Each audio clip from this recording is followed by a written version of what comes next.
محبان نبی و اہل بیت نبی، دعا ہے کہ آل محمد کا بہترین اللہ ہماری اس بہترین عبادت پہ ہمیں بہترین اجر عنایت فرمائے۔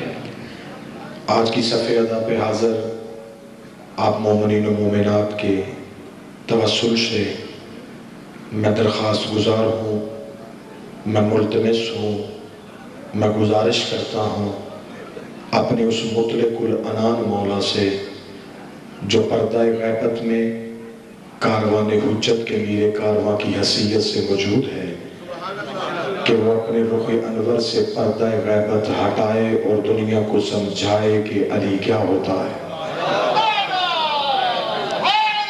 یا لاکھ تعریفیں اس اللہ کے لیے جس نے ہمیں ان سے محبت کرنے کی توفیق عطا فرمائی جن کی محبت کا نام دین ہے۔ لاکھ سجدے اس ذات کو جس نے ہمیں ان سے نفرت کرنے کی توفیق عطا فرمائی کہ جن کا وجود ہی کائنات میں دلیل ابلیس ہے۔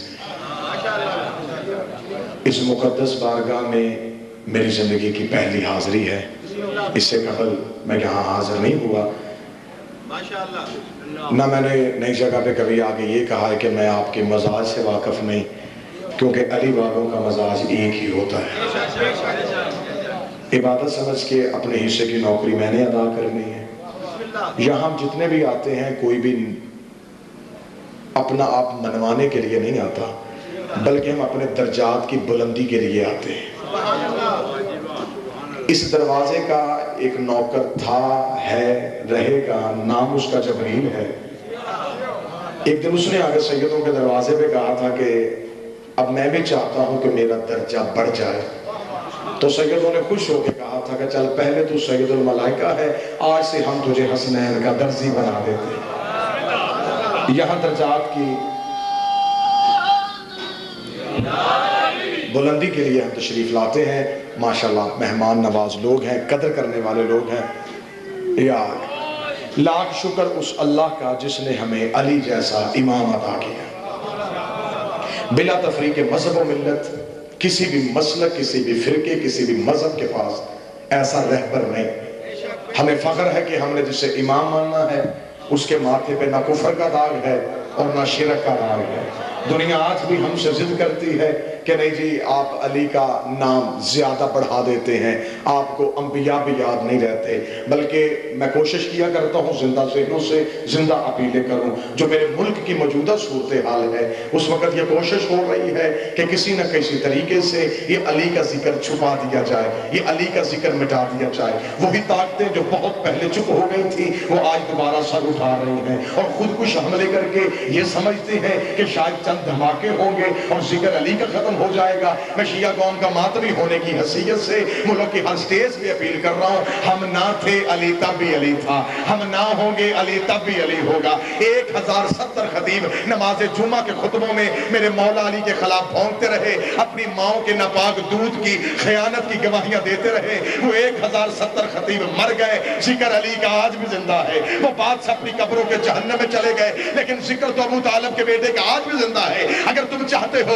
کہ ذکر علی کا مٹانا ہے تو خود کش حملوں سے علی کا ذکر ختم ہونے والا نہیں۔ اگر علی کا نام مٹانا چاہتے ہو پھر دو کام کرو، ایک مسجد گرا دو، ایک کعبہ گرا دو، کیونکہ جب تک مسجد رہے گی علی کی شہادت یاد آئے گی، جب تک کعبہ رہے گا علی کی ولادت یاد آئے گی۔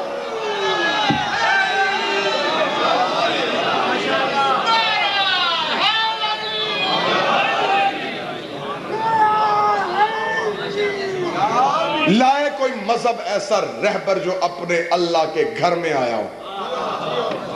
ماشاءاللہ اہل علم تشریف فرمائیں۔ اور اکثر بڑا لطف آتا ہے، اکثر ہمارے خطبہ اور ذاکرین یہ بات کرتے ہیں کہ مولا علی کعبے میں آئے۔ اب وہ جہالت چلی گئی، اب علم کی باتیں ہوتی ہیں۔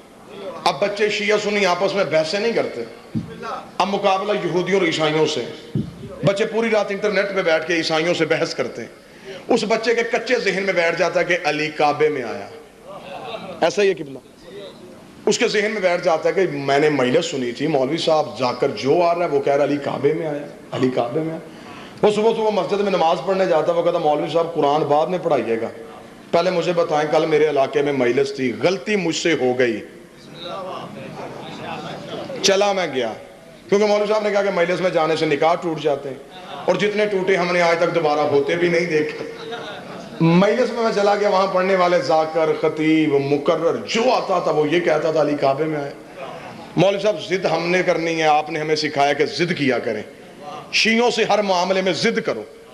مجلس کل ان کی تھی، وہ کہہ رہے ہیں علی کعبے میں آیا، مولوی صاحب سویرے سویرے پوچھنے آپ سے یہ آیا ہوں، ہمارا کوئی نہیں آیا۔ آپ تھوڑی زحمت فرمائیں گے تو بات آسان ہوگی، ہمیں کوئی نام ایسا دکھائیں کہ ہم بھی جا کے شیعوں سے کہیں اگر تمہارا آیا تو ہمارا بھی آیا۔ اب شیعہ سنیے، مولوی کے پاس نہ بحث کی گنجائش ہے نہ مکرنے کی گنجائش ہے۔ مولوی کہتا بیٹا بات ٹھیک ہے علی کعبے میں آیا، لیکن جو شیعہ کرتے وہ ٹھیک نہیں۔ بھئی مولوی پھر کیا ٹھیک ہے؟ مولوی صاحب کہتے بیٹا دیکھو علی کعبے میں مانتے ہم بھی ہیں، لیکن یہ علی کا آنا علی کی فضیلت نہیں بلکہ یہ علی کا مقدر ہے،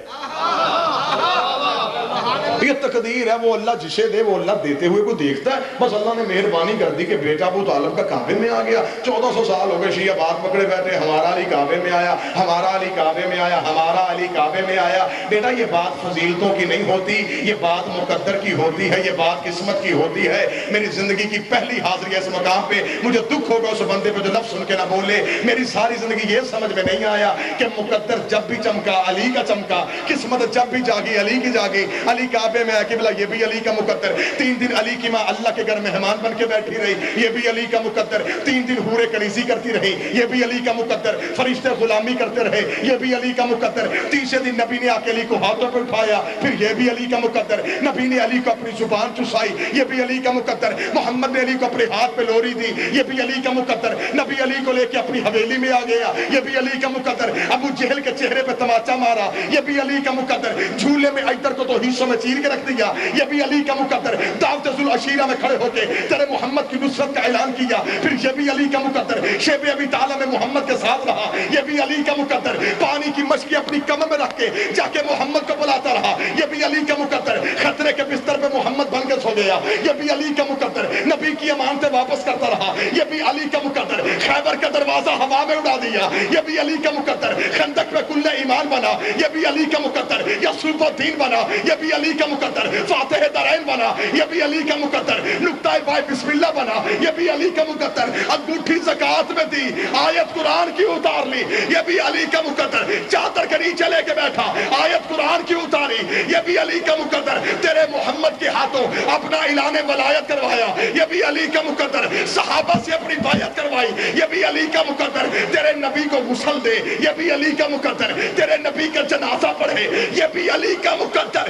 اگر یہ سب علی کا مقدر ہے پھر میرا علی مقدر کا محتاج نہیں، مقدر میرے علی کا محتاج ہے۔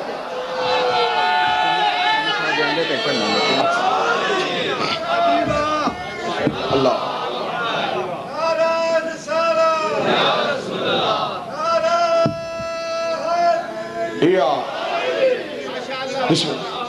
علی جو کرتا گیا وہ مقدر بنتا گیا۔ نوجوان سر اٹھائیں گے، آج کچھ طاقتیں کوشش کر رہی ہیں کہ نہیں جی یہ طالبان کا نظام ہم پنجاب میں لے کے آئیں گے۔ بلکہ پچھلے دنوں ایک مولوی کے اخبار میں سٹیٹمنٹ تھی کہ نہیں جی یہاں پر طالبان والا نظام اور وہی شریعت چلنی چاہیے، اس ملک میں شریعت چلے گی تو محمد کی چلے گی۔ یہ مدرسے صرف مدرسے نہیں ہوتی، یہ قومی کنونشن ہوتے، یہاں سے پیغام ہم دنیا کو دیتے ہیں۔ ہمارا عقیدہ کیا ہے، ہماری سوچ کیا ہے، ہمارا نظریہ کیا ہے۔ اہل علم اور ماتمیوں کی تائید سے میں کہہ رہا ہوں اس ملک میں شریعت اور نظام چلے گا تو مدینے والے سیدوں کا چلے گا۔ یہاں طالبان کا نظام لانے کی کبھی نہ سوچنا، یہ طالبان کا نظام لانا کسی اور ملک میں لانا، اس ملک میں وہ نظام آ ہی نہیں سکتا، کیونکہ اس ملک کے کریے کریے پہ حسین کی مدرسے ہوتی ہے، اس ملک کی چھتوں پہ عباس کا علم لگا ہوا ہے، اور جہاں ذکر حسین کا ہوتا ہو وہاں یزید سہم سہم کا چلتا ہے، جہاں مدرسے حسین کی ہوتی ہو وہاں یزیدیت طبی رہتی ہے۔ اگر یہ طالبان کا نظام لانا ہے کسی اور ملک میں لانا اس ملک میں آ ہی نہیں سکتا، کیونکہ یہ محمد علی کا پاکستان ہے، ملا عمر کا افغانستان نہیں ہے۔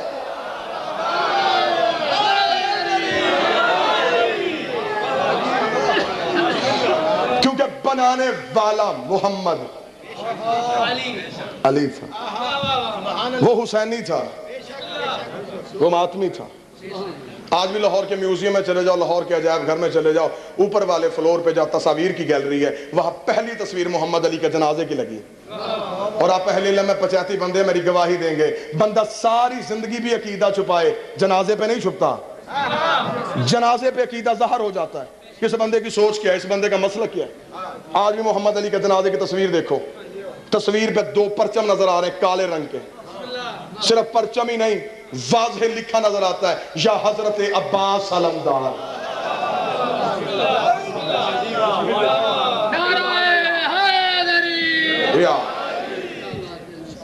لہذا بلا تفریق کے مذہب و ملت ضرورت اس امر کی ہے، آج ایک پلیٹ فارم پہ آؤ، سمجھو اہل بیت کو، دور دور سے کھڑے ہو کہ نہیں بس یہ شیعہ جو بات کرتے ہیں یہ بات صرف ہمیں جلانے کے لیے ہوتی ہے۔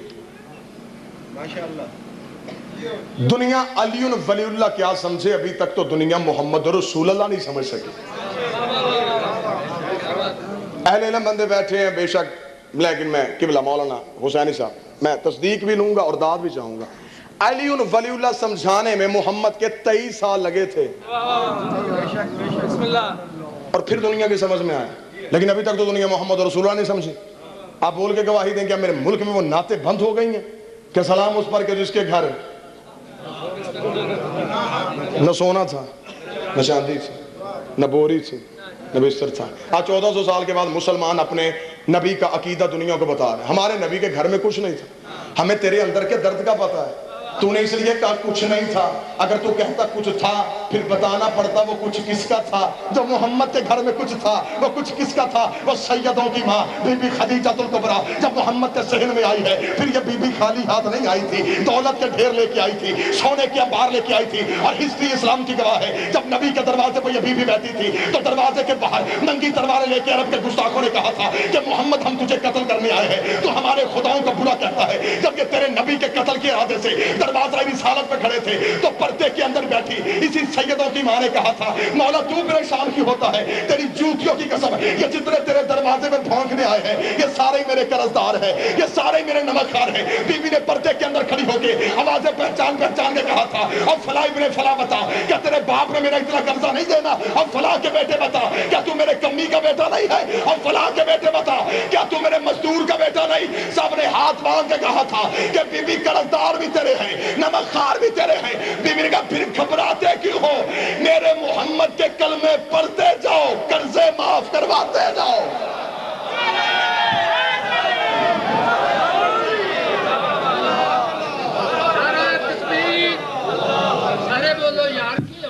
نعرہ تکبیر، نعرہ تکبیر، اللہ، نعرہ رسالت، یا رسول، نعرہ رسالت، یا رسول، نعرہ حیدری، یا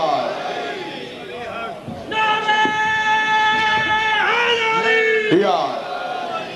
لیکن آج تک کسی مولوی کو اللہ نے اتنی توفیق نہیں دی کہ اس بی بی کا ذکر بھی بچوں کو سنائے کہ اس بی بی کا اسلام پہ کیا احسان تھا۔ اتنی بڑی رئیسہ تھی یہ میری مرشدزادی، جتنے سید بیٹھے میں تم سے دعا لوں گا۔ طریق کیا تھی، بی بی کا تجارت کا قافلہ گھر سے نکلتا، آخری اونٹ مکے سے نکل رہا ہوتا تھا اور پہلا اونٹ یمن میں داخل ہو رہا ہوتا تھا۔ 80,000 اونٹ جس کے ایک وقت میں تجارت کرتے تھے، جس کے نوکروں کے خیموں کے رسے بھی سونے کے ہوتے تھے، جس کی کنیزوں کی کمر کی پیٹیاں بھی سونے کی ہوتی تھی، اور جناب خدیجہ کے والد جناب خویلد عرب کے بہت بڑے رئیس، تاجر عرب کے۔ اور جب یہ بی بی آگئی نا نبی کے گھر میں تو ایک دن عرب کی عورتیں اکٹھی ہو کے آئیں، آگے کہتی خدیجہ تو یتیم عبداللہ کے گھر بیٹھی ہے، تجھے نہیں پتا تیرا باپ اتنا امیر تھا کہ اس کے سر کا شملہ عرش کو چھوتا تھا؟ قدردان آپ لوگ ہیں، لفظوں کی قدر کرتے ہیں۔ عرب کی عورتوں نے کہا خدیجہ تیرا باپ خویلد اتنا امیر تھا کہ اس کے سر کا شملہ عرش کو چھوتا تھا، اور تو یتیم عبداللہ کے دروازے پہ کنیز بن کے بیٹھی ہے۔ لاکھ جانے قربان کروں سیدہ تیری چادر پہ۔ بی بی نے نبی کی نلین کو ہاتھ میں پکڑا، اپنی چادر کے ساتھ صاف کر کے عرب کی عورتوں سے کہتی ہے کیا کہتی ہو کہ میرا باپ اتنا امیر تھا کہ جس کے سر کا شملہ عرش کو چھوتا تھا، اور جس کے گھر پہ کنیز بن کے بیٹھی ہو اس کی جوتیاں عرش کو چھوتی ہیں۔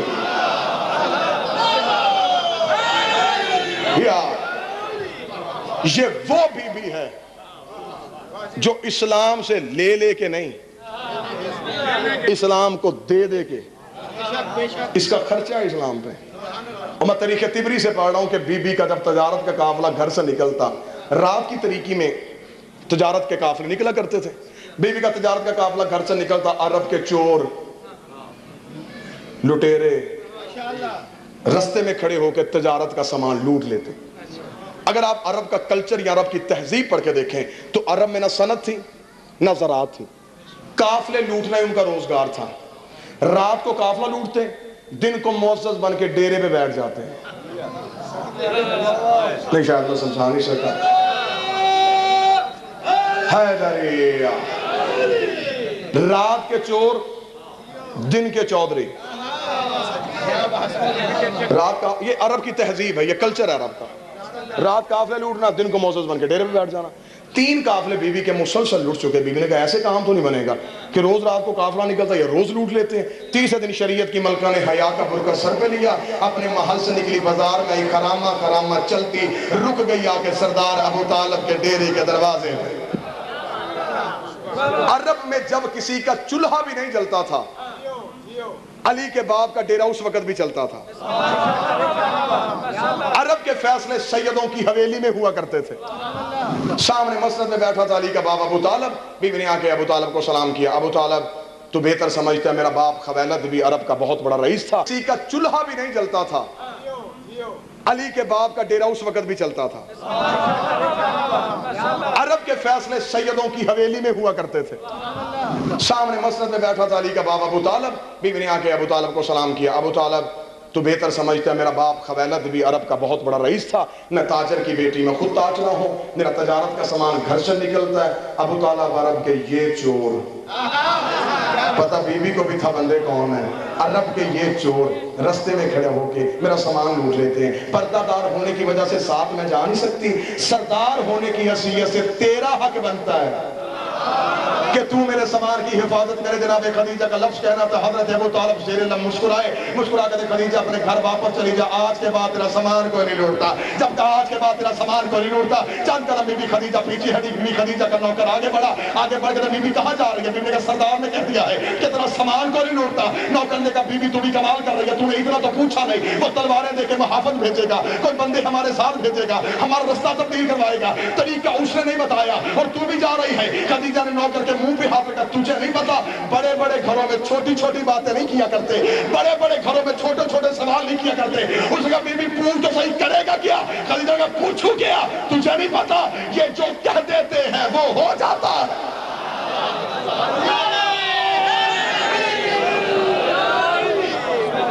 عرب میں یہ ایک ہی تو گھر ہے جن کے بچے بھی جھوٹ نہیں بولتے، یہ جو کہتے ہیں وہ ہو جاتا ہے۔ بی بی خدیجہ مطمئن ہو کے گھر آ گئی، اور مطمئن ہونا بنتا تھا، نفس مطمئنہ کا باپ بول رہا تھا۔ جناب خدیجہ واپس آئی، حضرت ابو طالب نے اپنے نوکر کو بلایا، نوکر کو بلا کے ان سارے چودھریوں کو میرے ڈیرے پہ بلا، میں کوشش کر رہا ہوں آسان کر کے طریقہ آپ تک پہنچا سکوں، ان سب کو میرے ڈیرے پہ بلا۔ سارے آ کے بیٹھ گئے، حضرت ابو طالب تقریر کے لیے اٹھے، ایھا القریش، او قریش والوں، ابھی وہ آج خویلد کی بیٹی خدیجہ میری حویلی میں آئی تھی، اس کا تجارت کا سامان جاتا ہے، کون لوٹتا ہے؟ اب کوئی پنچایت میں بھی مانتا ہے کہ میں چور ہوں؟ دیکھنے لگے ابو طالب ہم عرب کے بہت بڑے خاندانوں کے فرد، اور تو ہمیں گھر بلا کے کہہ رہا ہے کہ تم چور کر، ہم چور ہیں، تو نے ہمارے کردار پہ شک کیا؟ ابو طالب کہا پتہ مجھے بھی ہے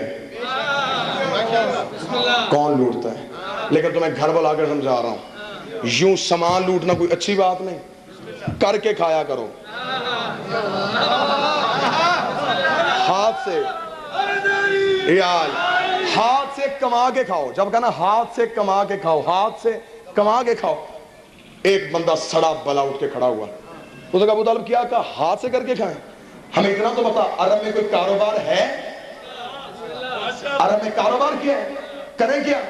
اب بے شک بزرگ چپ رہے, نوجوان سر اٹھاؤ. علم معاشیات کا, علم اکاؤنٹس کا سب سے پہلا قانون بنانے والا علی کا باپ ابو طالب ہے, اور آج بھی دنیا کی اسلامی بینکیں علی کے باپ کے بنائے ہوئے قانون پہ چل رہی ہے. حضرت ابو طالب مسکرا کر, تو نے پہلے کیوں نہیں کہا کہ تمہارے گھر میں کاروبار کے لیے کچھ بھی نہیں ہے؟ لو میں ابو طالب تمہیں مشورہ دے دیتا ہوں, جس کے گھر ایک اونٹ ہے ایک اونٹ لے آئے, جس کے گھر ایک گھوڑا ہے ایک گھوڑا لے آئے, جس کے گھر ایک بکری ہے ایک بکری لے آئے, جس کے گھر کچھ بھی نہیں ایک مٹھ چوکی لا کے خدیجہ کے مال میں رکھ دو. جب تجارت کا قافلہ واپس آئے, جس کا ایک اونٹ ہے 2 لے لینا. نہ سر اٹھاؤ, ذہنی طور پہ قریب رہو. جتنا دو گے گھر بیٹھے اتنا منافع. عرب میں یہ کاروبار زندگی میں کسی نے سوچا ہی نہیں تھا. ابو طالب کرنا بھی کچھ نہیں, منافع بھی ملے گا. ابو طالب کہا میں سامانہ دیتا ہوں, اس کے سامان میں اپنا سامان رکھو, واپس آئے اتنی ریشو سے پرافٹ گھر بیٹھے ملے گا. خوش ہو گئے. اب اٹھے, اپنے اپنے گھروں میں گئے. لطف مجھے بھی نہیں آئے گا, اب میں طریق کی دھاندلی سے پردہ اٹھا رہا ہوں. اب یہاں مورخ نے ماری ہے ڈنڈی, اب یہاں مولوی نے کی ہے دھاندلی, اب یہاں پر طریق دان نے گھپلا کر دیا, یہاں چکر میں ڈال دیا مسلمانوں کو. کہا نہیں جی فلاں بندہ اپنے گھر میں گیا, دیواروں پہ ہاتھ مارے, جو تھا اللہ کی راہ میں دے دیا, جو تھا اللہ کی راہ میں دے دیا. فلاں بندہ اپنے گھر میں گیا, 18 کنویں اللہ کی راہ میں دے دیے. فلاں بندے نے دیواروں پہ ہاتھ مارا, کچھ نہ بچے, جو تھا اللہ کی راہ میں دے دیا.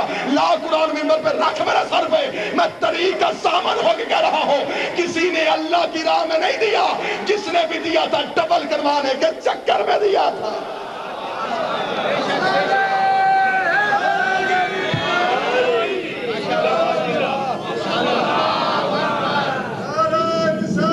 یا رسول اللہ, یا نہیں, میں کچھ ذہنوں کی پریشانی دیکھ رہا ہوں, میں دلیل دے دیتا ہوں. جس نے بھی دیا تھا ڈبل کروانے کی, میں دلیل دے دیتا ہوں کہ بلا مولانا صاحب اللہ کے دین پہ کوئی ایک تنکا بھی دے, اللہ اپنے قرآن میں ذکر کر دیتا ہے, اس نے میرے دین پہ اتنا دیا, اس نے میرے دین پہ اتنا دیا. اگر تو کہے کس کا ذکر, میں تجھے گھر دکھاؤں, سید روٹیاں 3 دیتے تھے, آیتیں 15 اتار لیتے تھے. وہ جو دیتے رہے ان کی روٹیوں کا بھی ہے, جنہوں نے نہیں دیا ان کے اونٹوں کا بھی کوئی نہیں. کسی نے اللہ کی راہ میں نہیں. مال لا کے جناب خدیجہ کی حویلی میں رکھنا شروع کر دیا, مال بھی دگنا ہو گیا, تجارت کا قافلہ چلا, منظر ہی بدل گیا. حکمت دیکھ علی کے باپ کی, زندگی قربان کروں حضرت ابو طالب تیری جوتی کی نوک پہ. تدبر دیکھ علی کے باپ کا. اگلی رات تجارت کا قافلہ جب گھر سے نکلا, چور محافظ بن گئے. اب اس سے زیادہ میں کیا آسان کر سکتا ہوں. لٹیرے پہرے دار ہو گئے, تلواریں نکال کے قافلے کے آگے چل کے کہہ رہے رستہ چھوڑو, ہمارا مال جا رہا ہے.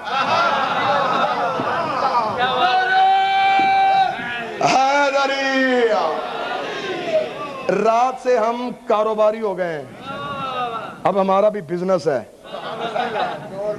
یہ ہمارا مال ہے. سارے رستے ساتھ گئے. اب لوٹنا کس نے تھا, چور تو سارے ساتھ. تاریخ تبری کا جملے 80,000 طلائی دینار بی بی خدیجہ کو پہلے سے زیادہ منافع ہوا. طلائی دینار کسے کہتے ہیں, سونے کے دینار. 80,000 سونے کے دینار بی بی خدیجہ کو پہلے قافلوں سے زیادہ منافع ہوا. 80,000 طلائی دینار نوکروں نے آ کے حساب دیا, بی بی نے 80,000 طلائی دینار علیحدہ کیا, 80,000 طلائی دینار اپنے برکے پہ لیا, واپس آ گئی ابو طالب کے ڈیرے کے دروازے پہ. سامنے مسجد میں بیٹھا تھا علی کا شریف ترین باپ, سامنے کھڑی ہو گئی, ابو طالب تیری سوچ کو سلام, ابو طالب تیری عقل کو سلام, ابو طالب تیرے فہم و فراست کو سلام. ابو طالب عرب کے جہلوں میں تو اتنا صحیح شخص ہے کہ تو نے فیصلہ ایک کیا کہ چوری جیسی لعنت سے بچ گئے اور میرا مال بھی بچ گیا. یہ 80,000 طلائی دینار مجھے پہلے سے زیادہ منافع منافع ہوا ہے. نوجوان ماتمی سال اٹھانا بی بی خدیجہ کی سے سنو. بی بی خدیجہ نے کہا 80,000 طلائی دینار مجھے پہلے سے زیادہ منافع ہوا ہے کیونکہ میں عرب کی بہت بڑی رئیسہ ہوں. مجھے پیسے کی ضرورت نہیں ہے, مجھے مال کی پرواہ نہیں ہے. یہ 80,000 تیری سوچ کا صدقہ ہے. میں تجھے لٹانے آئے ہوں, تجھے واپس کرنے آئے ہوں. یہ کہہ کے بی بی نے 80,000 طلائی دینار ابو طالب کے قدموں میں رکھنا شروع کر دیے. شاید میں سمجھا ہی نہیں سکا یہ دور کون سا تھا جب لوگ ایک وقت کی روٹی کو ترستے تھے. 80,000 ابو طالب کے قدموں میں رکھا. ابو طالب مسکرا کہتے خدیجہ غلط دروازے پہ آ گئی ہے, تجھے نہیں پتا ہم اجرت لے کے احسان نہیں کرتے.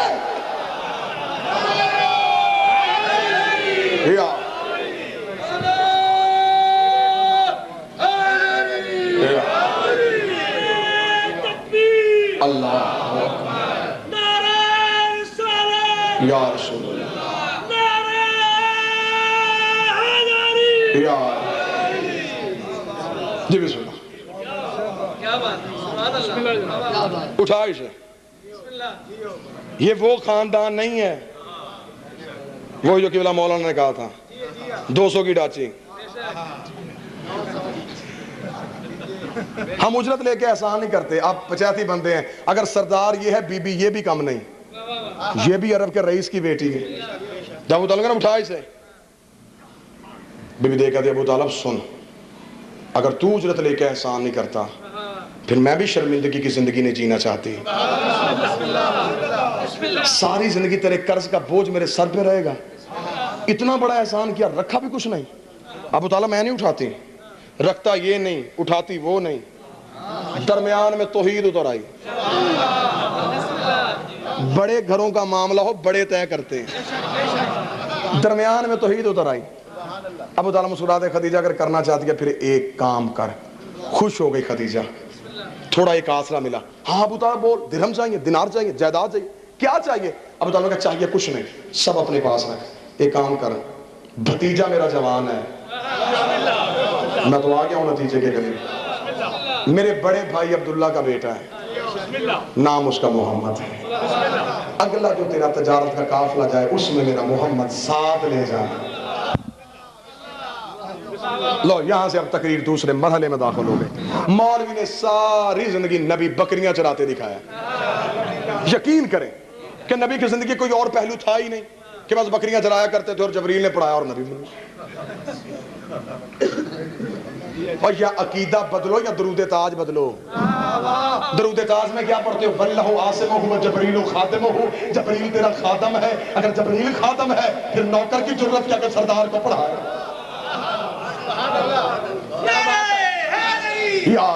مجھے تاریخ اسلام سے شکوہ یہ ہے, چھوٹی یا بڑی سیرت نبی کی کتاب اٹھا کے دیکھ لو, واقعات سیم ہے.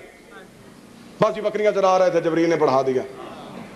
پالنے والی تھی کوئی نہیں, ایک دائی آئی, اسے بچہ کوئی نہیں دیتا تھا, اسے دائی کوئی نہیں اٹھاتی تھی, اس نے اٹھا لیا. اور اللہ جانے پھر یہ بندے سنگل پہ ڈبل کیوں چلتے ہیں کہ جی حلیمہ نے رسول کو اٹھایا, خچر مارا تھا, اونٹنی کمزور تھی, خود بی بی بیمار رہتی تھی, گھر میں کھجور لگی تھی پھل نہیں دیتی تھی, گھر میں بکریاں تھی وہ دودھ نہیں دیتی تھی. بیٹا ہمارے نبی کا موجہ دیکھو کہ رسول بی بی حلیمہ کے گھر آئے, بی بی حلیمہ تندرست ہو گئی, اونٹنی صحت مند ہو گئی, کھجور نے پھل دینا شروع کر دیا, بکریوں نے دودھ دینا شروع کر دیا. اس کا مطلب مولوی تو مان گیا کہ محمد کے آنے سے پہلے کچھ نہیں تھا, محمد کے آنے سے پہلے کچھ نہیں تھا. یہ نبی کے قدموں کا صدقہ ہے کہ اونٹنی تندرست ہو گئی, حلیمہ صحت مند ہو گئی, بکریوں نے دودھ دینا شروع کر دیا, کھجور نے پھل دینا شروع کر دیا.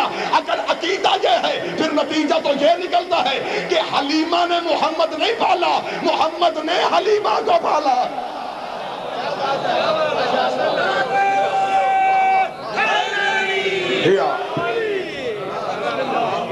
خدا را اپنے عقیدے بہتر کرو نبی کے بارے میں. میں نے پہلے کہا کہ آج شیعہ سنی بچے آپس میں بحث نہیں کرتے.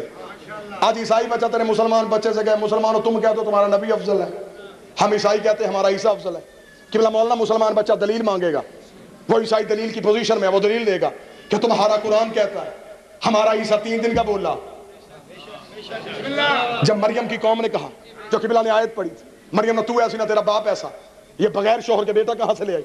پھر 3 دن کا عیسیٰ تڑپا اور تڑپ کے بولا انی عبداللہ آتانی الکتاب وجعلنی نبیہ, میں اللہ کا بندہ ہوں, کتاب لے کے آیا ہوں, نبی بن کے آیا ہے۔ عیسائی پوچھنے کی پوزیشن میں ہے، ہمارا 3 دن کا نبی ہے، تمہارا 40 سال تک نبی نہیں ہے۔ بتاؤ جو 3 دن کا نبی ہو وہ بڑا ہوتا ہے کہ تو 40 سال کے بعد نبی بنے وہ بڑا ہوتا ہے؟ تیرے مسلمان بچے چپ اس لیے ہو جاتے ہیں تو نے اسلامیات میں پڑھایا ہی کچھ نہیں ہے، تو نے دین میں سکھایا ہی کچھ نہیں ہے۔ ہمیں فخر ہے میری شیعہ قوم کا 4 سالہ بچہ عیسائیوں کے کروڑوں کے مجمع میں کھڑا کرو، یہ سینے پہ ہاتھ مار کے کہے گا عیسائیوں تم یہ کہتے ہو کہ تمہارا عیسیٰ 3 دن کا بولا تھا، 13 رجب کو ہمارا مرشد کعبے میں آیا تھا، 16 رجب کو محمد کے ہاتھوں پہ آ کے علی نے اعلان کیا تھا مولا تجھے تورات سناؤ، تجھے انجیل سناؤ، تجھے زبور سناؤ، تجھے قرآن سناؤ۔ صدیوں پہلے علی نے ہاتھوں پہ بول کے دنیا کو ثابت کر دیا تھا۔ اور عیسیٰ کے بولنے پہ فخر کرنے والوں یہ کام تو محمد کے نوکر بھی کر لیتے ہیں۔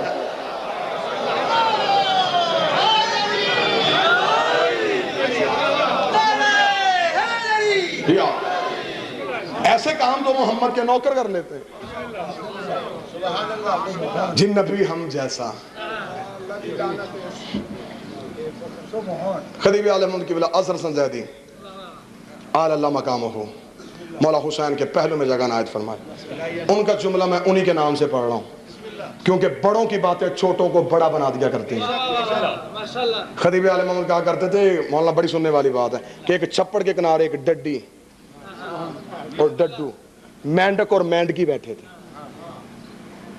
مینڈکی نے مینڈک سے کہا تجھے پتہ ہے جنت کی حور کیا ہے؟ بزرگ تھے، خوبصورت لفظوں سے بات کیا کرتے تھے۔ مینڈک نے کہا نہیں مجھے نہیں پتا۔ مینڈکی نے کہا چپ رہ، شک زمانے کو مجھ پہ ہے۔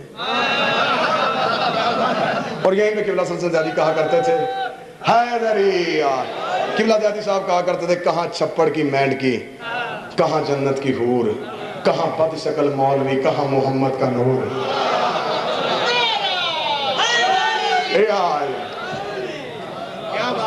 اللہ جانے یہ قاریان قرآن، حافظان قرآن جو قرآن پڑھتے ہیں وہ قرآن کو سمجھتے کیوں نہیں؟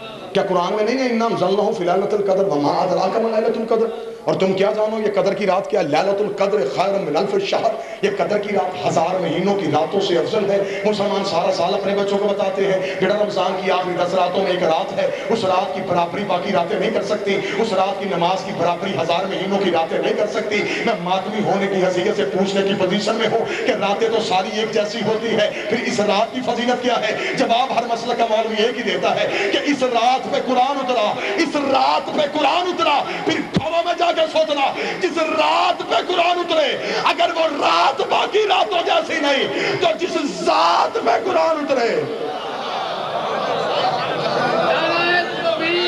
اللہ نعرہ رسالہ یا رسول حسینیات زندہ یزیدیات مردہ نعرہ حیدری۔ یا متوجہ ہیں جی بات کی جانب؟ بات وہی ذہن میں ہے، بھتیجا میرا جوان ہے، اگلے تجارت کے قافلے میں اسے ساتھ، اگلی صبح شریف ترین چاچا اپنے شریف بھتیجے کو نوکری دلوانے کے لیے خدیجہ کے محل کے دروازے پر پہنچا۔ ابو طالب اور محمد کے چہرے کی نورانی کرنوں نے خدیجہ کے محل کو منور کر دیا۔ ملکہ انجیل اپنے بستر شرافوں سے تڑپ کے اٹھی، حریر اور رندیب کے پردوں کو پیچھے ہٹا کے دیکھا، بچپن میں جسے خواب میں دیکھا کرتی تھی مجسم محمد کی صورت میں دروازے پہ کھڑا تھا، جسے سوچا کرتی تھی اسے سامنے پایا، بے چین ہو کے سیدوں کی ماں آئی، ابو طالب یہ ہے تیرا بھتیجا، یہ جائے گا ساتھ، یہ جائے گا۔ چند قدم پیچھے ہٹی، اپنے ذاتی نوکر پرائیویٹ ملازم میسرہ کو قریب بلایا، میسرہ کو قریب بلا کے بی بی کہتی میسرہ یوں تو میرے ہزاروں نوکر ہیں لیکن جتنا اعتماد مجھے تجھ پہ ہے مجھے کسی اور پہ نہیں ہے، جتنا اعتماد مجھے میسرہ تجھ پہ ہے مجھے کسی اور پہ نہیں۔ میسرہ تمہیں قافلے میں ساتھ جانا ہے، میسرہ میں مالکن ہو کے حکم کر رہی ہوں، نہ تمہیں اونٹ بٹھانا ہے، نہ کھڑا کرنا ہے، نہ بوری اٹھانی ہے، نہ بوری رکھنی ہے، نہ بازار میں مال بیچنا ہے، نہ نفع گننا ہے، نہ میں نے کرنا کیا ہے؟ لیکن دیکھ میسرہ تیرا صرف ایک ہی کام ہے، تو نے ابو طالب کے بھتیجے محمد کے ساتھ سایہ بن کے سایہ بن کے سایہ بن کے سایہ بن کے چلے جانا ہے اور مجھے واپس آ کے بتانا ہے اس محمد کا اٹھنا کیسا ہے, اس محمد کا بیٹھنا کیسا ہے, اس محمد کا کردار کیسا ہے, اس محمد کا معیار کیسا ہے, اس محمد کے چال کیسے ہے, اس محمد کا چلن کیسے ہے, اس محمد کی گفتار کیسی ہے, اس محمد کی رفتار کیسی ہے, اس محمد کے بولنے کے طریقے کیسے ہیں, اس کے چلنے کے سلیقے کیسے ہیں, اس کے کھانے کی آداب کیسے ہیں, اس کے اٹھنے کے طریقے کیسے ہیں. میسرا سایہ بن کے چلے جا. میسرا نے ایک نظر نبی کو دیکھا, ایک نظر خدیجہ نے, ایک نظر بی بی اس کا سایہ بنا رہی ہے جس کا اپنا سایہ خدا نے نہیں بنایا. اللہ یا رسول یا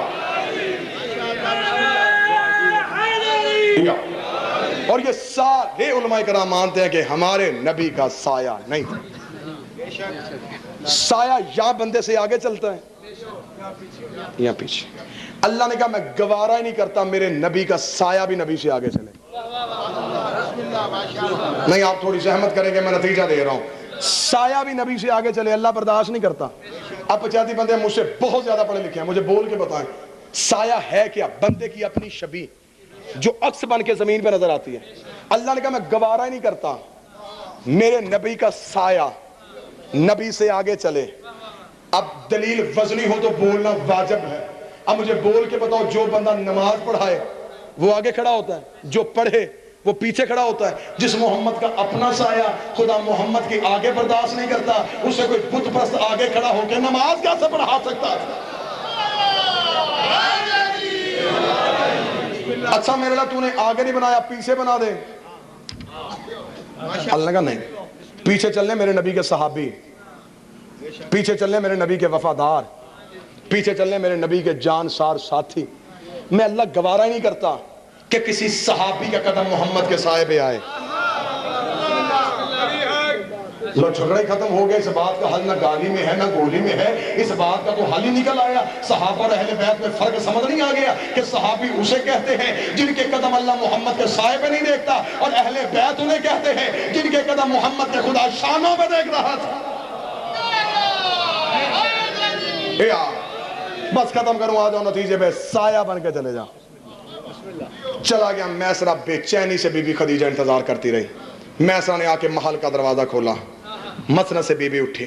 خبردار میسرہ, یہ نہیں بتانا کتنا مال بکا, کتنا رہ گیا, کتنی تجارت ہوئی, کتنا نقصان ہوا. میسرہ مجھے تجارت کی بات نہیں, مجھے میری عبادت کی بات بتا. میسرہ جلدی کر مجھے بتاؤ اس محمد میں عیب تو کوئی نہیں. جب کہ میسرہ جلدی کر مجھے بتاؤ اس محمد میں عیب تو کوئی نہیں. میسرہ مسکراتا بی بی میں تجھے اس محمد کی کیا کیا باتیں بتاؤں. یہ محمد عربی جنگل میں جاتا تھا, درندے اس کے پاس اپنی فریادیں لے کے آتے تھے, درختوں سے جھک جھک کے سلام کرتے تھے, پرندے اپنے پروں کا اس کے سر پہ سایہ کرتے تھے, ذرے اس پہ اٹھ اٹھ کے درود پڑھتے تھے. بی بی میں تجھے اس محمد کی کیا کیا باتیں بتاؤں. یہ محمد کو پیاس لگتی, ٹھوکر مارتا, چشمے بلاتے تھے, اسے بھوک لگتی تھی, فرشتے جنت سے روٹیاں لے کے آ جاتے تھے. بی بی نے کہا میسرہ صرف اتنا بتا, عیب تو کوئی نہیں. میسرہ دیتا بی بی تیری عزت کی قسم, جیسے اللہ بے عیب ہے ویسے یہ محمد بے عیب.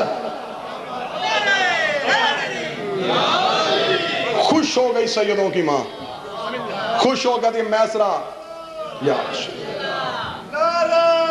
پانی ہے یہاں پہ. خوش ہو گئی میسرہ. 100 اونٹ سونا, 80 اونٹ چاندی, یمن کی ساری جائیداد تیری. نہیں میں پھر دہرا دیتا ہوں, 100 اونٹ سونا, 100 اونٹ سونا. اور مولوی کہتا غریب ہیں. اچھا چلو میں یہیں پہ رک کے ایک اور دلیل دے دیتا ہوں. 9, 11 یا 13 بیویاں رسول کی, ایسے کی بنا کم از کم 9, زیادہ سے زیادہ 13. یہ 13 بیویاں یا 9 بیویاں. جب یہ رسول کے گھر آگئے, پھر ان کے بھائی بھتیجے بھی قبول اسلام کے بعد رسول کے گھر ہی آ گئے تھے. 170 اصحاب صفہ وہ ہیں جو نبی سے پڑھتے تھے, جو دوسرے ملکوں سے دوسرے شہروں سے آئے تھے. گھر ان کا کوئی نہیں تھا, ہاسٹل ان کا مسجد کا چبوترا تھا جہاں وہ رہتے تھے. کھانا سیدوں کی حویلی سے آتا تھا. یہ کل تعداد ملاؤ تاریخ میں 280 بنتی ہے. 85 بندے ہو مجھے بول کے بتاؤ 280 بندوں کا 3 وقت کا کھانا جس کی حویلی میں پکتا ہو وہ غریب ہوتا ہے. 3 وقت کا 280 بندوں کا لنگر جس کی حویلی سے جاتا تھا. خوش ہو کے بیوی نے کہا 100 اونٹ سونا, 80 اونٹ چاندی, یمن کی ساری جائیداد تیری. میسرہ نے کانپنا شروع کیا. بی بی اتنا کچھ مجھے صرف اسی بات کا صلہ نہیں، میں اسرا سودا کر رہی ہوں. بیبی سودا کیا ہے؟ لیکن میں ایسا اتنا کچھ دور رکھ کام صرف اتنا کر، میری شادی کا پیغام لے کے ابو طالب کے در پہ چلا جا. جب کہنا میری شادی کا پیغام لے کے ابو طالب کے در پہ چلے جا. نظر دے دا بیبی سونا دے رہی ہے، سیور چاندی دے رہی ہے، جمر کی ساری جان. نہیں بیبی تیرا کام مشکل ہے، تیری اجرت تھوڑی ہے. تیرا کام مشکل ہے، تیری اجرت تھوڑی ہے. بیبی دیکھتی میں ایسا کر، تو نے نوکر ہو کے اپنی اوقات بتا دی. میں سب تو منہ سے بول تجھے کیا چاہیے، میں محمد کے قدموں سے وار کے تجھے دے دوں گی. میں سب تو منہ سے بول تجھے کیا چاہیے. میں ایسا دے دا بیبی اپنا سونا تو رکھے، تیری چاندی تجھے نصیب ہو، تیری جائیداد تجھے مبارک ہو. پیغام لے کے چلا میں جاتا ہوں، وعدہ ایک کر، اگر محمد تیرے مقدر کا مالک بن گیا پھر مجھے اتنا یقین ہے کہ جنت تیری اولاد کی محبت کا نام ہے. جو کچھ میں نے سفر میں دیکھ لیا ہے، اس لیے معصوم کا فرمان ہے کسی انسان کی شخصیت کو دیکھنا ہو اس کے ساتھ سفر کرو. جو میں نے سفر میں دیکھ لیا مجھے اتنا یقین ہے ایسے نبی دولت سے نہیں خریدے جاتے. دے جنت. میں بڑی ذمہ داری کے ساتھ ممبر پہ کہہ رہا ہوں، آئیڈیو ویڈیو کی صورت میں، کیونکہ اب جو سائنس ترقی کر رہی ہے اب لفظوں پہ پہرا دینا پڑتا ہے. جب یہ ویڈیو کیمرے نہیں ہوتے تھے بات کرتے تھے مولوی، بعد میں کسی نے پوچھا مولوی صاحب آپ نے، او نہیں میں نے اس طرح نہیں اس طرح کہی. اب یہ آئیڈیو ویڈیو کی صورت میں ہم اپنی باتیں بھول جاتے ہیں، وہ روزانہ سننے والے نہیں بھولتے. وہ 10 سال کے بعد بھی کہتے جی آپ نے یہ کہا تھا، یہ دیکھیں یہ آپ نہیں کہہ رہے. جب میں یہ سائنس کی ترقی دیکھتا ہوں تو میں سلام کرتا ہوں، میں مولا یہ کیمرے بننے ہی تھے، کتنا اچھا ہوتا یہ غدیر میں بن جاتے.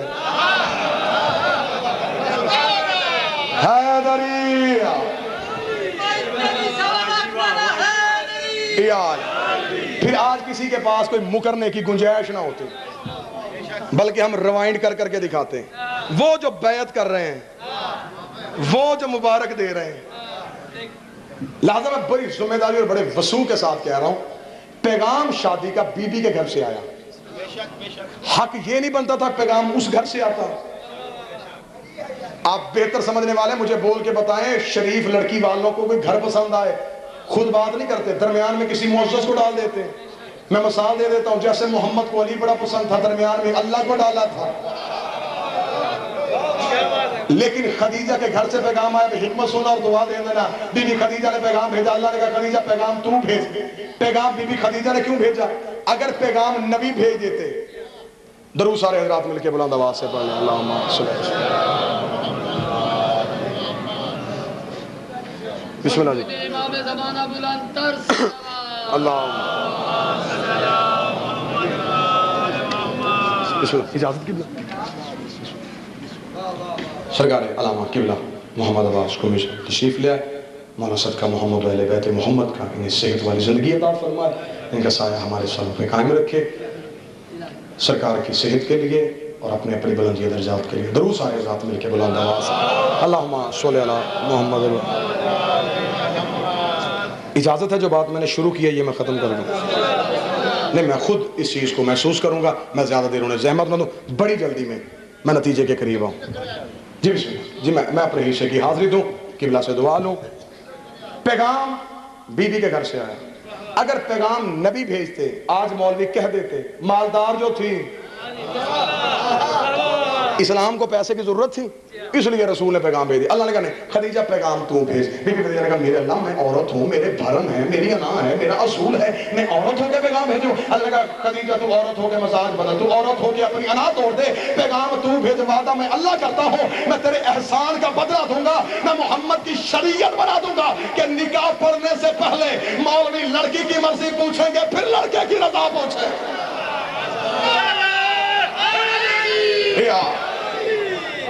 بھیج خدیجہ تو پیغام. کون بی بی جس کے بارے میں مولوی بھونکتا ہے یہ بی بی بیوہ تھی؟ کیوں کہا؟ تاکہ اس بی بی کی عزت گھٹائیں کہ باپ کی بیویوں کی عزت زیادہ تھی، وہ کواری تھی، یہ بی بی بیوہ تھی، لہذا اس کی عزت کم کی جائے. پچاتی بندے بیٹھے ہو، ماتمی عقیدے والے لوگ بیٹھے ہو، مجھے بول کے بتاؤ ان بیویوں کی عزت ہوگی؟ یہ ان بیویوں کی عزت ہوگی. جتنے سید بیٹھے میں دعا لوں گا، یہ ان بیویوں کی عزت ہوگی کہ وہ محمد کو کنواری ملی، یہ صرف خدیجہ کی عزت ہے کہ اسے محمد کنوارا ملا۔ باقی جتنی بھی بیویاں تھیں انہیں خود لے کے چل کے ان کی آباء و اجداد نبی کے دروازے پہ چھوڑ کے گئے۔ وحد سیدوں کی ماں ہے، جس کے دروازے پہ محمد دلہا بن کے گیا ہے، ڈولی لے گیا۔ یا دادا استاد قبلہ مرحوم ولی اعظم اسماعیل علیہ مقامہ کہا کرتے تھے، مولویوں شادیاں 11 9 13 مانو، ولیمہ ایک ہی کا پکا ہے۔ سیدوں کے گھر میں خوشی ایک ہی بیوی کے آنے کی ہوئی۔ بے شک پیغام شادی کا چلا گیا، بس ختم کروں، آ گئی شادی کا دن 10 ربیع الاول۔ کتنا خوبصورت تھا وہ دلہا کہ یاسین کا صحرا، مزمل کی مہندی، طٰہٰ کی لڑیاں، انما یرید اللہ کی چادر، انما ولیکم اللہ کی انگوٹھی، قل اعوذ برب الفلق کی دھونی، تاکہ کسی بد نظرے کی نظر نہ لگ جائے۔ ابو تعالیٰ محمد کا ہاتھ پکڑ کے کہہ رہے تھے، بھئی عرب کے گستاخوں اپنے دروازے کھول کے دیکھو، عبداللہ کے یتیم کی نہیں، کائنات کے سردار کی بارات جا رہی ہے۔ اب رکھ مولوی کے سر پہ قرآن، بالکل قطعاً آخری جملہ اور قبلہ سے دعا۔ اب ہمیں بتایا جائے کہ ہمارے نبی کا نکاح کس نے پڑھا۔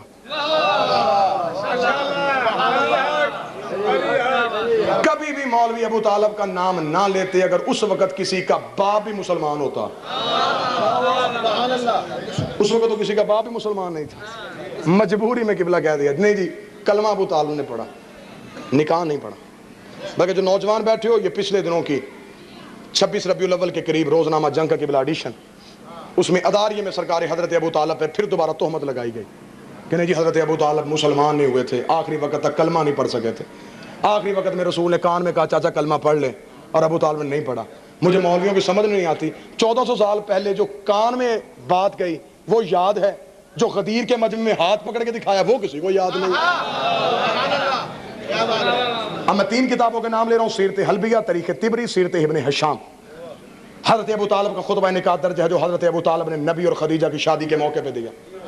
حضرت ابو طالب نے نبی اور خدیجہ کے درمیان بیٹھ کے کہا الحمدللہ الذی، ذہن ہے میری جان متوجہ، بالکل آخری جملے اور میں دعا دوں، الحمدللہ الذی جعل من ذریۃ ابراہیم ونسل اسماعیل وحکاما للناس وھذا اخی محمد ابن عبد اللہ وھذا شرفا ونبلا وفضلا کثیرا وھذہ خدیجہ المعظمہ محترمہ مکرمہ وحق مہر من مالی۔ تینوں کتابوں میں ابو طالب کا خطبہ نکاح درج ہے۔ حضرت ابو طالب نے کہا الحمدللہ الذی جعل من ذریۃ ابراہیم، تعریف اس اللہ کی جس نے ہمیں ابراہیم کی اولاد میں رکھا، جس نے ہمیں اسماعیل کی ذریت میں رکھا، وحکاما للناس، اور ہمیں انسانوں کا حاکم بنا کے بھیجا۔ ھذا اخی محمد ابن عبداللہ، یہ میرے بڑے بھائی عبداللہ کا بیٹا محمد ہے۔ ھذا شرفا ونبلا وفضلا کثیرا، پورے عرب میں اس سے بڑا شریف کوئی نہیں، پورے عرب میں اس کی فضیلت کا ثانی کوئی نہیں۔ میں اسے ساتھ لے کر تمہارے قبیلے کی معظمہ بی بی خدیجہ سے اس کا نکاح کروانے کے لیے آیا ہوں۔ اور حضرت ابو طالب کے اگلے جملے کیا تھے؟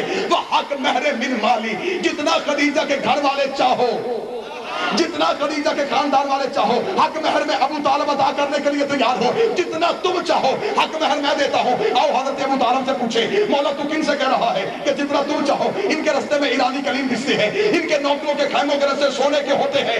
ابو طالب کا گستاخ نہ بن، اللہ نے پوری کائنات میں اس چیز کو پیدا ہی نہیں کیا جس میں میرے بیٹوں کی حکومت نہ ہو۔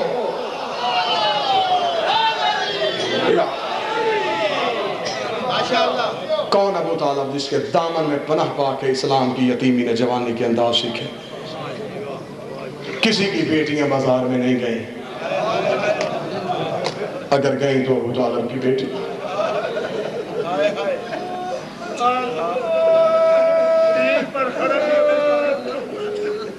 کربلا میں بیٹے مارے گئے تو ابو طالب کے، شام کے بازاروں میں بیٹیاں گئیں تو ابو طالب کے۔ کسی شاعر نے کہا تھا بچہ بچہ تیرا دین پہ غالب نکلا، بڑی مشکل تیرا اصغر ابو طالب نکلا۔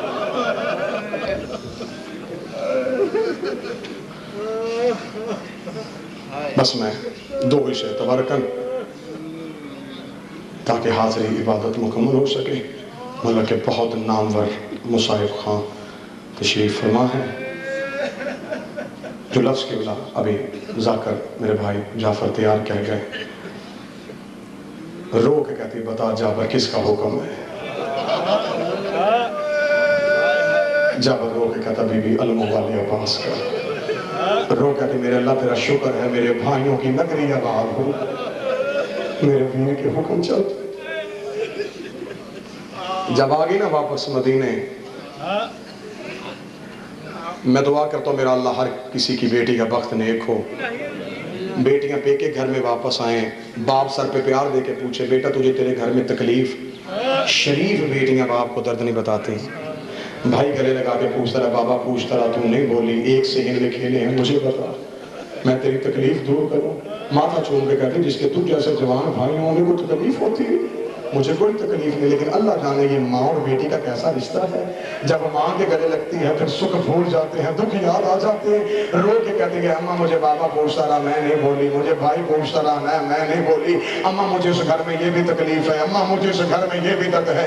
زینب نانے کی قبر پہ آئی زینب چپ تھی، زینب حسن کی قبر پہ آئی زینب چپ تھی، جب ماں کی قبر پہ نظر پڑی رو کہتی اٹھو میری ماں زہرا جسے برقوں میں پالا تھا، میں تجھے اپنے سر پہ نیزوں کے نشان دکھاؤں۔ اماں تیری زینب اجڑ گیا۔ بشیر ابن جزلم نے مدینے کی گلیوں میں منادی کروائی مدینے والو مدینہ رہنے کے قابل نہیں رہا، مدینے کے سید اجڑ کے واپس آ گئے، مدینے کے سردار اجڑ کے واپس آ گئے، قد قتل الحسین کربلا میں حسین مارا گیا۔ بشیر اعلان بھی کرتا جا رہا ہے ماتم بھی کرتا جا رہا ہے۔ ایک دروازے کے سامنے سے بشیر گزرا، پردے کے پیچھے سے کہ بی بی کی آواز آئی بشیر کون مارا گیا؟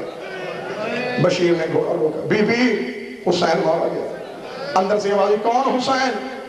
بی بی مدینے والے محمد کا بیٹا حسین، بطول کا لاڈلا حسین، علی کا لخت جگر حسین، جسے عید والے دن محمد کاندھوں پہ اٹھایا کرتا تھا وہ حسین، جو نماز پہ محمد کی پشت پہ بیٹھتا تھا وہ حسین۔ ادھر حسین کا نام لیا، بی بی نے پردہ اٹھایا۔ اس بی بی کی حالت کیا طریقہ تھی کہ پردہ تطہیر، ہاتھ میں ایسا جھکی کمر، بشیر کے گھوڑے کی لجام پڑ گئی، کیوں کہتا حسین مارا گیا؟ بشیر دیکھتا بی بی تو اپنا تعارف کروا تو ہے کون؟ رو کہتی پردہ کر میں علموں والے عباس کی ماں ہوں۔ عباس کی ماں کا نام آنا تھا۔ بشیر نے دونوں ہاتھ آنکھوں میں رکھے، رکھتا بی بی میرا سلام بھی لے اور بی بی اپنی عباس کا پرسہ بھی لے۔ رو کہتی بشیر میرا عباس بھی مارا گیا؟ ہاں بی بی تیرا قاضی بھی مارا گیا۔ رو کہتی بشیر مجھے بتا میرے عباس کو مارنے والی فوج کتنی تھی؟ بشیر کہتا بی بی 9 لاکھ فوج نے تیرا غازی گھوڑے سے گرایا۔ رو کہتی میں نہیں مانتی 9 لاکھ میرا غازی گرائے، میرا عباس گرا کیسے؟ رو کہتا بی بی تیرے عباس کے سر پہ گرز لگا۔ رو کہتی میں نہیں مانتی، میرا غازی تو جنگوں کے طریقے سمجھتا تھا، میرا عباس تو جنگ کے مزاج سمجھتا تھا۔ جب عباس کے سر پہ گرز لگا میرے عباس نے ہاتھوں سے دفاع کیوں نہیں کیا؟ رو کہتا بی بی تیرے عباس کے بازو نہیں تھے۔ رو کہتی اب میں مان گئی، حسین بھی مارا گیا، زینب بھی قید۔ اب مجھے یقین ہو گیا۔ روتی حویلی میں واپس آئی، وہاں گئی جہاں اکبر کے بچھوڑے کی ملکہ بیٹھی تھی۔ رو کہتی سگرا وارث آ گئے، تڑپ کے اٹھی، رو کہتی میرا اکبر آیا کہ نہیں؟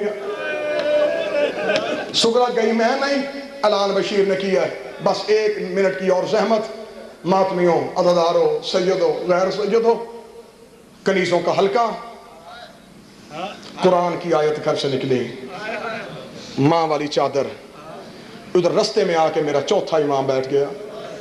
سجاد نے مدینے سے سگرا کو نکلتے دیکھا، رو کہتا میرے اللہ تیرا شکر ہے میری سگرا کا برکہ تو سلامت۔ چند قدم میں بی بی آئی تھی، یا ایک کنیز نے کہا بی بی رک، وہ سامنے کوئی پردیسی بیٹھا ہے، وہ سامنے کوئی مسافر بیٹھا ہے، مجھے اسے اٹھانے دے۔ بی بی سگرا کی کنیز سے کہتے سجاد کی کمر کے پیچھے آئی، لیکن پردیسی مسافر رستہ چھوڑ میری مرشد زادی نے گزر۔ اب کلیجے پتھر کے نہیں ہوتے، جو مات میں بیٹھے ہو سید سجاد کے منہ سے آواز آئی، سجاد رو کہتے مدت کے بعد اپنی مرضی سے بیٹھا ہوں۔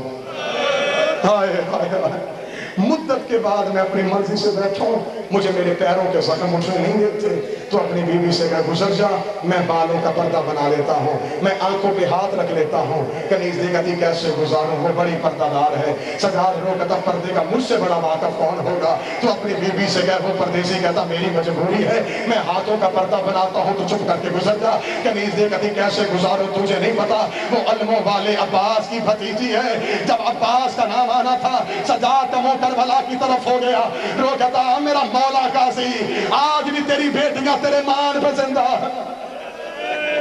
ادھر سید سجاد کا یہ لفظ کہنا تھا یا بے بی سغرا کی کنیز کو آواز ایلا پر سہاجا کنیز دے کدی بیوی یہ پردیسی نہیں اٹھتا رو کدی بیٹھا رہنے دے اس کا لہجہ میرے سجاد سے ملتا ہے یہ بولتا ہے مجھے میرا سجاد یاد آتا کمر کے پیچھے سے پردہ بنا کے گزری 7ویں قدم پہ حسین کی بیٹی گئی تھی یہ تیرا 5واں امام اٹھا بابا کربلا سے واپس مدینے تک باقر نے تجھے تکلیف تو کوئی نہیں دی بابا جس رسی میں تو قید رہا اسی رسی میں تیرا باقر قید رہا بابا آج میری یہ کثرت پوری کر بابا مجھے اجازت دے میں پھوپھی کو جا کے بتاؤ ہم کون ہے سید سجاد نے اجازت دی 7ویں قدم پہ حسین کی بیٹی گئی تھی کہ جناب باقر نے پھوپھی کے دامن پہ ہاتھ ڈالا بی بی نے مڑ کے مولا باقر کی حالت دیکھی رو کہتی بیٹا کچھ لینا میرے دروازے پہ آ جانا میرے وارث واپس آ گئے رو کہتا پھوپھی پہچان میں تیرا باقر ہوں رو کہتی اگر تو باقر ہے میرا سجاد کہاں ہے رو کہتا جس سے پردہ کر کے آ گئی